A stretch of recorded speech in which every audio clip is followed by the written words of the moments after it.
Hey everybody, Dan here for Comic Frontline. It is a new week, so it is time for a new comic book haul. So let's get into what we picked up this week. Antarctic Press had Steampunk Angels. Basically, I bought this for Fred Perry doing some of the artwork within Fred Perry, the creator of Gold Digger. I like his books, so when I saw his name attached to this one, I picked it up. We have Savage Dragon number 196. Looks like they're getting close to 200, of course, so I'm sure big things are in store. Right now we have Savage Dragon's son, Malcolm Dragon, acting as the Savage Dragon. I don't know if it's a permanent change or not, but I've been sticking with the book. We have Mighty Avengers number 112, which I mainly pick up for the Greg Land artwork, and the character combination has been pretty good. So I've been on board for this one. Avengers number 100th anniversary. I'm not sure what this is all about, but I did look in the book, and it had a quirky art style that I found appealing, so I picked it up. Storm number 1. I flipped through that as well. I did like the artwork in that. I'm not sure if I was hot on the coloring or not, but I did like the artwork, so I picked it up. Amazing Spider-Man number 4. Pretty much bought that for the Humberto Ramos art. Thor and Loki, 10th Realm number 2. Dale Keown cover, so you know that's a good point. Otherwise, the jury is out on whether or not it's going to be a good story. Haven't been picking up this book, but flipped through it. Supergirl, number 33. I was buying the book, I think, when Mahmoud Assar was doing the artwork. I'm not sure who's doing it now. Has a little thing on the side here showing Gen 13, who haven't been together, I think, since New 52 began. Some of them were in different books, but they hadn't been all together. So I was kind of interested to see what that's all about. Batman 66. Number 13. So I've been buying this regularly. Aquaman, number 33. Paul Pelletier is still in the book, which means so am I, because I love Paul Pelletier's artwork. Flash, number 33. They're sold out at my store, so I don't know if this was a popular issue. Brett Booth is doing the art, which that gets me on board. Batman, the Scott Snyder, Greg Capullo series. I've been buying that, so I got that. Haven't been buying Batman and Robin, but I bought this. Was interested in all these guest stars, so it got me to buy the book. Catwoman. Mainly been picking this up for the Terry Dodson covers, but Pat Olaf has been doing a great job with the interiors. Now it's a comic book monster comic book haul, so we got to get stuff beyond the comic store. And this is a Kickstarter book that came in for me, the Red 10. Okay, it's still in the plastic. Haven't even popped it open. And I'm kind of interested to see what it's all about, so let's open it up right now.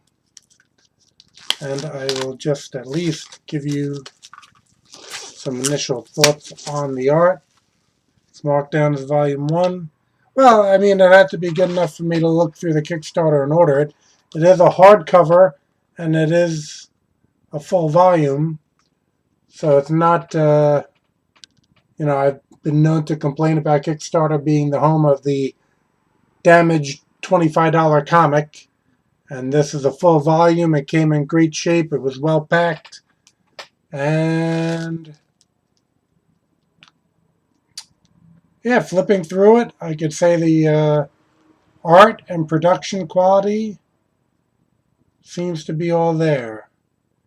So I will be giving this a read, and perhaps I'll be able to get back to you, tell you what I thought of this one. On that subject of indie comics and what I've been reading, because as we know, a lot of times I'm behind on the Marvel DC stuff, and people might be saying, what is Dan actually reading? The last couple comics I read were Gallant Comics, Amazing Man, okay? John Amon, Amazing Man, #1 and #2. These are available on Indie Planet, which is where I publish my own Argo comics. So I'm usually looking in there to see if there's anything that I'd like to read. And these two books I found that I did want to read. Maybe I'll do a little written review on these.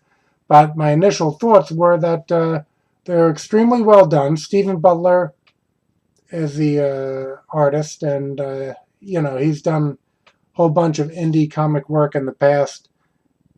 He's a solid artist. Barry Gregory's doing the writing, and I could say that both issues are very well done. These are public domain characters that are within these books. John Amon, Amazing Man. I remember Centaur Comics had a run. Centaur Comics. Malibu Comics had a run with what's called the Centaur characters. Amazing Man was considered one of them. I guess Centaur Comics must have been a company way back in the day. Those were pretty well done. This gives me a feel of like, I don't know, almost like 1939 Superman, where he's a good guy, but there's a bit of mystery to him. He's very straightforward. For some reason, these books gave me that retro feel of like late 1930s superheroes, which is appropriate. I mean, that's where the character stems from. Bill Everett, creator of Submariner, was creator of Amazing Man. So, I think, like I said, the books were an enjoyable read. Now, something else I've been reading, which I'm not usually one for webcomics. I don't really read a lot of webcomics. I certainly don't read digital copies of full comics. And I had started reading this a while back and got a bit busy, but I came back to it, and I've really been enjoying. It's called Super Haters. And Nick Marino is the originator of this, and later on he brought in different collaborators, and towards the second half of it, he and his girlfriend Justique were both creating this. But as you can see, it's kind of like at first, it was pretty much a cut and paste type of deal with these characters, Destructotron and Mind's Eye. And basically with a cut and paste type thing, you're basically getting all the jokes just from the dialogue. And I have to say, I really enjoyed it. Been some great guest creators who came in, even a surprise guest character from mainstream indie comics that came in. And, somewhat simple in format as far as the 3-panel gag strip, later graduated to a 6-panel. But I have to say, I really have been enjoying this. I used to listen to Sequential Underground, which was part of the comic-related podcast network, which some of the creators here at Comic Frontline, a part of that network of podcasts. But actually, Super Haters had a Destructocast, a podcast of their own as well, where the creator would go a little bit behind the scenes with what Super Haters was all about. So you could pretty much go to, it's completed now with 500 episodes of Super Haters, but pretty much comics.superhaters.com has the full run of the Super Haters web strip. And yeah, like I said, I don't read any. I found this to be very enjoyable. And again, through the Comics Related Podcast Network, you can look up back issues of Sequential Underground, which was a really enjoyable webcast about superheroes and comics and apparently sandwiches for some reason. But it was a really enjoyable thing, and I wouldn't mind seeing that come back at some point. All right. Also, what we usually do is we go over merchandise. If there's any merchandise in the Comic Monsters Comic Hall. And over at Toys R Us, it seems like they came down a little bit on their price for Marvel Legends, which I basically wasn't looking to spend $27 for a Marvel Legend. They're down to $22. And if you saw my past video, I had put together the Ultimate Green Goblin.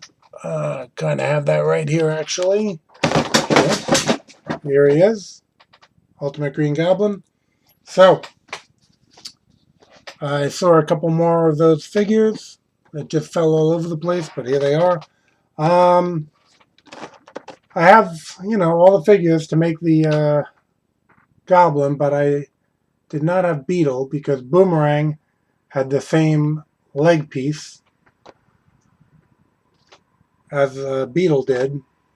But yeah, the completist in me, as many comic book collectors are, wanted that. Also, the very hard figure to find is apparently Venom.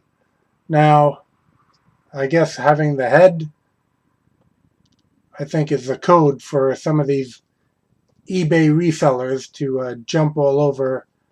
Apparently the head is just code for a short packed item, and they grab these before anyone could get any of them and mark them up. I did notice when I got home that it looks like the Venom might be somewhat close to the previous release of Marvel Legends Venom. So I have to check that out. I may actually be making a return on this. As you can see, Green Goblin here has a head, so I'm not in need of a much vaunted head. I might even check around with a couple of my friends before I get this back to Toys R Us, because it is a very hard item to find. Lastly, what I had picked up was, I'm not going to get into this whole, what is this, Total Heroes, because I think for the most part they're inferior versions of characters that already came out through DC Direct. But being a big Superman fan as I am, and seeing that they only had one Bizarro for some reason, made me thinking that I might regret not picking it up. So I picked it up. Bizarro, Total Justice. It has some artwork on the back. And that basically does it for the Monster Haul. Keep tuning in to Comic Frontline for your comics news and reviews and entertainment.